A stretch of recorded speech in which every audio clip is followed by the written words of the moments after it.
Olga schlief tief und fest. Zumindest versuchte sie es. Ihr Metallbett hatte da andere Pläne. Mit jedem ihrer Atemzüge gab es ein lautes Quietsch von sich. Es war, als würde eine Horde Mäuse auf einem Trampolin tanzen. Auf Olgas Nachtkästchen saß Pieps, ihr Wellensittich. Er zuckte bei jedem Quietschen zusammen. »Mensch, Olga!« piepste er genervt. »Lass das!« Aber Olga schlief tief und fest. Sie hörte nichts. Das Quietschen wurde lauter.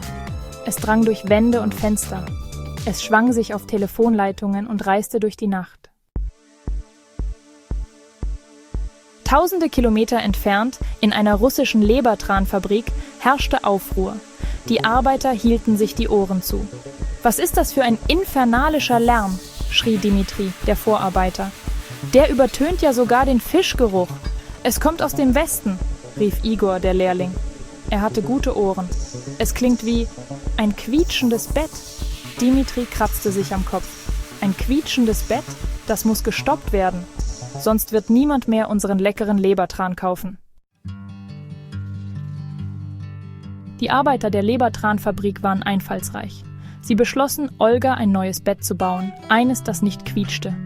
»Wir brauchen das stärkste, leiseste Holz der Welt«, brüllte Dimitri. »Und Federn, viele Federn.« Tag und Nacht arbeiteten sie. Sie sägten, hämmerten und polsterten. Endlich war das Bett fertig. Es war ein Meisterwerk. Stolz trugen die Arbeiter das Bett nach draußen. Dort warteten schon Pieps und seine Wellensittichkumpel.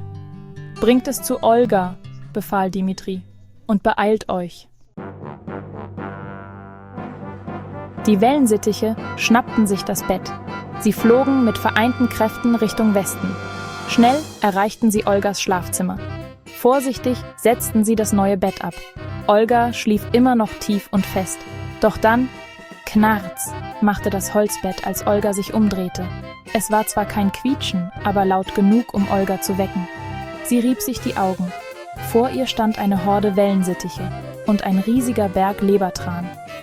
»Oh nein«, stöhnte Olga.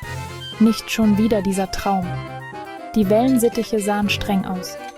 »Also wirklich, Olga«, piepste Pieps. »Metall, Holz. Kannst du nicht mal in einem normalen Bett schlafen?«